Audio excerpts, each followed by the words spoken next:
Dasturlarimiz davomida shaxsiy manfaat yo'lida tegishli ruxsat va shart-sharoitlarsiz yoshlarni noqonuniy diniy ta'limga jalb etib kelayotganlar va ularga ko'rilayotgan jazo choralari haqida ko'p va xo'p gapiryapmiz.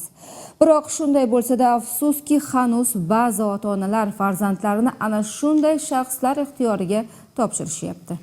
Huquqni muhofaza qiluvchi organlar tomonidan respublikamiz bo'ylab o'tkazilgan navbatdagi tezkor tadbirlar davomida shu kabi bir nechta holatlarga chek qo'yildi.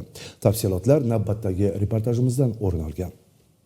Joriy yilning 1-aprel kuni Ichki ishlar vazirligi transport va turizm obyektlarida xavfsizlikni ta'minlash departamenti va Toshkent shahar Ichki ishlar bosh boshqarmasi tomonidan o'tkazilgan tezkor tadbirda 1992-yilda tug'ilgan Yangi asr universiteti 3-bosqich talabasi o'zining yashash xonadonida moddiy manfaat evaziga 7 nafar voyaga yetmagan, shundan 2 nafari maktabga bormagan va 5 nafari maktab yoshiga to'lmagan bolalarga hujra tashkil qilib, qonunga xilof ravishda noqonuniy diniy saboq berib kelganligi aniqlandi. Mazkur holat yuzasidan ushbu shaxsga nisbatan O'zbekiston Respublikasi Jinoyat kodeksining 229 prim 2-moddasi 2-qismiga asosan jinoiy ish qo'zg'atilgan. Noqonuniy diniy ta'lim olgan 2021, 2019, 2017, 2014-yillarda tug'ilgan 7 nafar voyaga yetmaganlarning ota-onalariga nisbatan ma'muriy javobgarlik to'g'risidagi kodeksning 47-moddasiga asosan jazo chorasi qo'llanildi. Keyingi manzilda Andijon viloyat ichki ishlar boshqarmasi va davlat xavfsizlik xizmati xodimlari tomonidan hamkorlikda o'tkazilgan tezkor tadbirlar davomida 1962-yilda tug'ilgan shaxs o'zining yashash xonadonida maktab yoshiga